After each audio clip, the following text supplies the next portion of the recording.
You want me to put that on my todger? This one's wife. Bring forth the spin. Hello, I'm H.G. Tudor. Many of you are regular watchers of what this one's wife gets up to, and therefore you will be familiar with this pattern. This one's wife is criticised. A day or so later, it appears in the press, in a news article, something which either seeks to make her appear good, perhaps bringing something up from the past to supposedly reaffirm her empathic credentials, or there is a direct clarification of the criticism to suggest that it's wrong, that it was incorrect, that the circumstances were not reported appropriately. More evolved narcissists are used to basically being shit-canned in the media and generally find it amusing.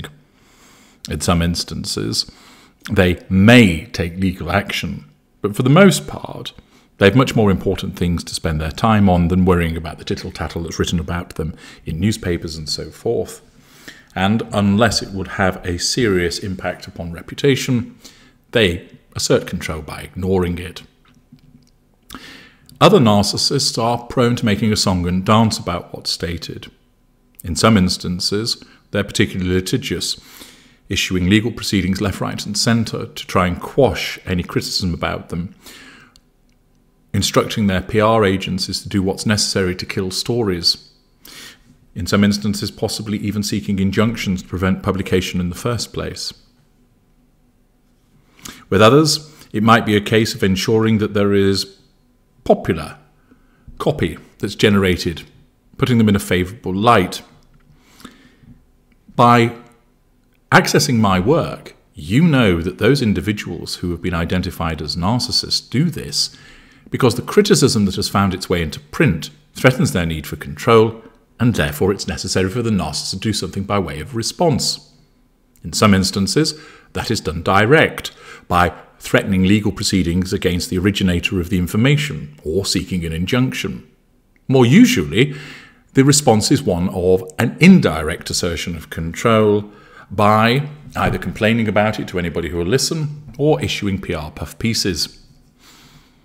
If you didn't understand narcissism, you would just think that this one's wife, whenever she's criticised, essentially claps back with articles either espousing her goodness or trying to seek correction. But you know that this runs deeper than just needing a clarification or popularity. The fact that somebody has issued something that criticises this one's wife, or she perceives it as a criticism, strikes at the very heart of her existence, which means that her narcissism, as the self-defense mechanism that it is, automatically fires up to defend her. Its role is to nullify that threat to control, either directly, indirectly, or by withdrawal. And, just like clockwork, it has happened again. Only yesterday, the news was announced about one of the Sussex's staff members, Josh Kettler, leaving his role. Naturally, this was portrayed on the basis of he'd only been in position for 3 months. Therefore, his swift departure tended to suggest that there was a toxic work environment and that he didn't like it. That once again, he joins the many other individuals that find working for the Duke and Duchess of Sussex difficult. That is not something that this one's wife can countenance. It portrays her as difficult. It portrays her as awkward and unpleasant.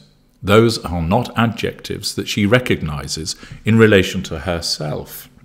Therefore, in order to nullify that threat to control, lo and behold, there are corrective pieces that are plopping into the press in the course of today, and who other than Tatler, one of the supine publications that takes up the case of this one's wife with an article by Clara Strunk telling us as follows. Not for the first time, the Duke and Duchess of Sussex have found themselves short of a team member.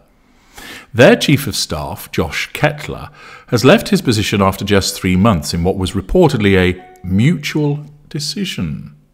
Mutual decision, with both sides agreeing it wasn't the right fit. Now, pausing there, it is possible, and in the interest of balance, it is important to point out that might be the case, that it was a mutual decision, and both sides agreed that it wasn't the right fit. And therefore, the suggestion that he left because things weren't working out and it was somehow the Sussexes' fault was inaccurate, and therefore this one's wife has used the truth, as most people understand it to be, in order to nullify that threat to control. You can make your own mind up as to whether you believe that it was a mutual decision, given the fact that this one's wife is a narcissist and has repeatedly experienced the suggestion that she bullies staff, is unpleasant, is demanding, is difficult to work with. And, of course, these are all known behaviours of narcissists when it comes to them having a role as the boss or employer to somebody. You may well be inclined to believe that actually he decided that he left because he didn't like working there because of the unpleasant working environment, and he saw that it was a sinking ship. You can make your own mind up about it. But the point is this: what was issued yesterday created an image which was not commensurate with the way that this one's wife sees herself, and therefore, truth or no, it was necessary for corrective action to be taken. Kettler, who is based in Santa Barbara, joined Team Sussex a week before Harry and this one's wife's trip to Nigeria in May. He was hired to guide Prince Harry through his next phase and accompanied the Duke on his visit to London to mark the 10th anniversary of the Invictus Games, Tatler continues by explaining that also he was Chief of Staff and Head of Strategic Partnerships at communication platform Cognixion. He also spent more than a decade working for the outdoors clothes company Patagonia and a year at the San Francisco-based Better Place Forests. On LinkedIn, he describes himself as an experienced executive accelerator, organizer, and confidant, as well as a steadfast supporter of conservation and the environment. Although Kettler was only hired on a trial basis, his departure highlights the problems the couple have long had when it comes to attracting and keeping their employees. The article then does make mention of some issues that have been experienced in that regard, some of which I mentioned yesterday, therefore it's not necessary to repeat it. Interestingly, they go on to write, other senior members of Harry and this one's wife's team have walked away from their seemingly starry jobs. Notice the flattery of the position. During their time as working royals, this one's wife was reportedly branded Duchess Difficult for the way she treated her staff. While the Sussex team has always vehemently denied the claim, she was privately accused of bullying 2 personal assistants at Kensington Palace and of making life tough for Samantha Cohen, her most senior aide. Harry addressed the departure of one of the PAs in his book Spare in an attempt to quell the rumours, writing that the assistant was asked to resign by Palace HR after we showed them evidence she traded on her position with Meg to get freebies.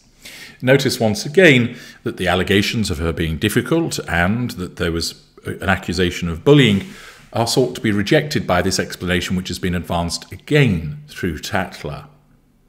It's no surprise that this would happen, and you understand now, of course, that this action occurs because when there is a criticism of this one's wife, she cannot stand it, and it is necessary for the PR machine then to respond to nullify that threat to control by drawing out a puff piece such as this by way of correction. Once again, understanding narcissism enables you to understand this one's wife. I'm H.G. Tudor. Thank you for listening.